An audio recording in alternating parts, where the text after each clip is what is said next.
Kemudian aku menjawab saat itu, Allah. Yang menjadikan aku datang kepadamu adalah Allah. Dan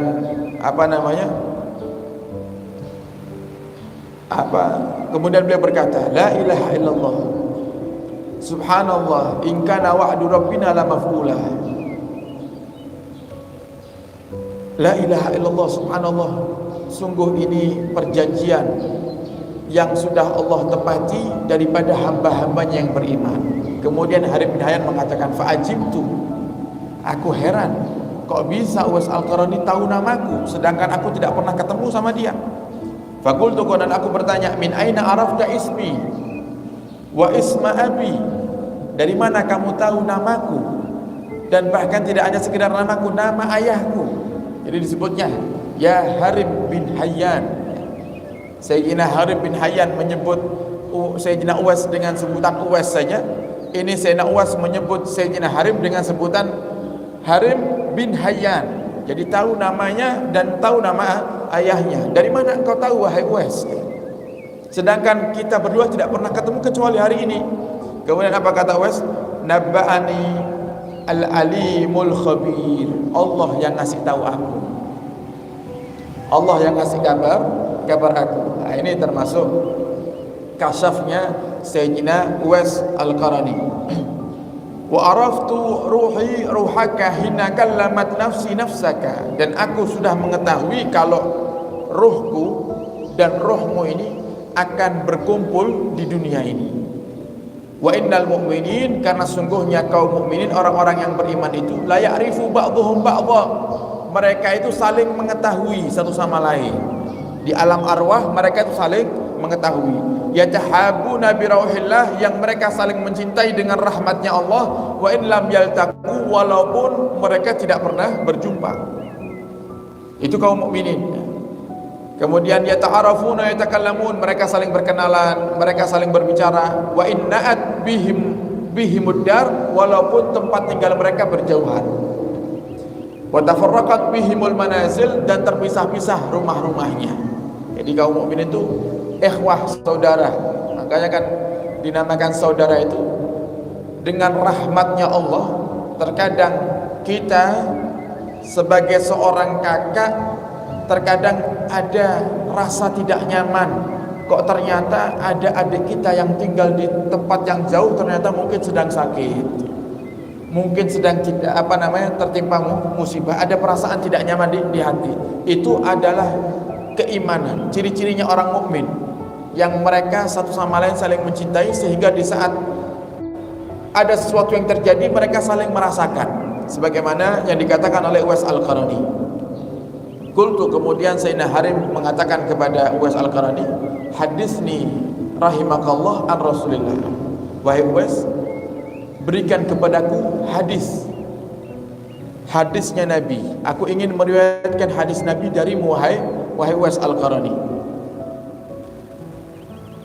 Gala inni lam udrik Rasulullah. Kemudian kata Uwais Al-Qarani, aku ini wahai Harib bin Hayyan tidak pernah berjumpa dengan Nabi. Walam takun li ma'ahu suhbah, dan aku ini bukan sahabat Nabi. Walakin, akan tapi aku hanya melihat orang-orang yang bersahabat dengan Nabi. Jadi Uwais Al-Qarani ini dapat julukan dari Nabi Sayyidut Tabi'in, pemimpinnya para tabi'in, karena tidak ketemu dengan Nabi sehingga masuknya di kalangan tabi'in, lebih khususnya disebut dengan mukhadram. Jadi apa? Pemimpinnya para tabi'in. Tabi'in itu adalah orang-orang yang hidup setelah wafatnya Nabi. Jadi anak-anaknya para sahabat yang mereka tidak ketemu sama Nabi tapi ketemu dengan para sahabat, itu disebut tabi'in. Pemimpinnya tabi'in ini kata Nabi Muhammad, Uwais Al-Qarani, yang berpakaian compang-camping itu, berpakaian tambalan itu, yang dikatakan orang gila yang dilempari batu tiap saat itu. Coba lihat ya. Jadi untuk menjadi orang yang dicintai sama Allah itu bukan harus kita memiliki kekayaan, bukan harus kita pakai pakaian yang mewah, enggak. Terkadang Allah itu cinta justru kepada orang-orang yang kita pandang dia dengan pandangan rendah, tapi di mata Allah orang yang paling Allah cintai. Disinilah kita tidak boleh meremehkan satupun daripada makhluk Allah. Ternyata orang yang kita anggap gila ternyata waliullah. Orang kita anggap ini orang yang kalangannya kalangan rendahan, ternyata orang yang derajatnya tinggi di sisi Allah Subhanahu wa taala. Kata Uwais, aku tidak berjumpa dengan Nabi, tapi aku berjumpa dengan sahabat Nabi. Kemudian walastu uhibbu an aftaha alayya ala nafsi hadzal bab an akuna muhaddisan aw muftiyan aw qadhiyan, dan aku tidak suka untuk menyandarkan diriku sebagai seorang muhaddis. Aku tidak mau. Orang muhaddis itu orang yang meriwayatkan hadis. Tidak mau. Aku tidak mau disebut muhaddis, aku tidak mau disebut ulama, aku tidak mau disebut qadhi, seorang hakim. Tidak mau.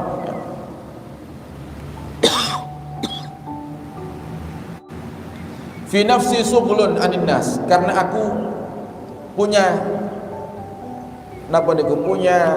kebiasaan yang ini sudah menjadi rutinitasku, adalah aku ingin menjauh dari manusia. Aku tidak mau kumpul sama manusia.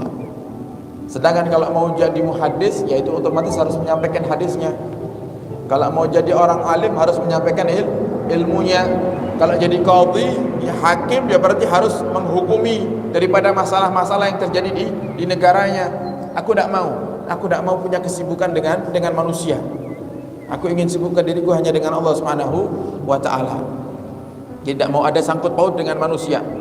Qultu, kemudian aku berkata, kata Sayyidina Harib, aku berkata kepada Uwais, Iqra alayya ayatan minal Qur'an asma'uha minka ala satil furat, asma'uha minka wad'uli bid'awat wa usini. Ya sudah, kalau begitu wahai Uwais, bacakan untukku satu ayat Quran yang aku dengarkan langsung dari lisanmu wahai Uwais, dan kemudian doakan aku dan berikan aku wasiat, berikan aku nasihat. Kemudian fa inni uhibbuka fillahi hubban sadida, karena aku sangat mencintaimu wahai Uwais dengan kecintaan yang begitu besar. Faqama wa akhadha biyadi, kemudian Uwais Al-Qarani bangun dan menarik tanganku mendekat ke pinggiran sungai. Summa qala, kemudian Uwais Al-Qarani berkata, a'udzubillahi samil alim minasyaitonir rajim. Berta'awud, summa baka. Setelah berta'awud, Uwais Al-Qarani menangis. Summa baka. Summa qala, kemudian beliau berkata, qala rabbi wal haqqu qawlu rabbi wa asdaqul hadis hadisuh wa asdaqul kalam kalamu.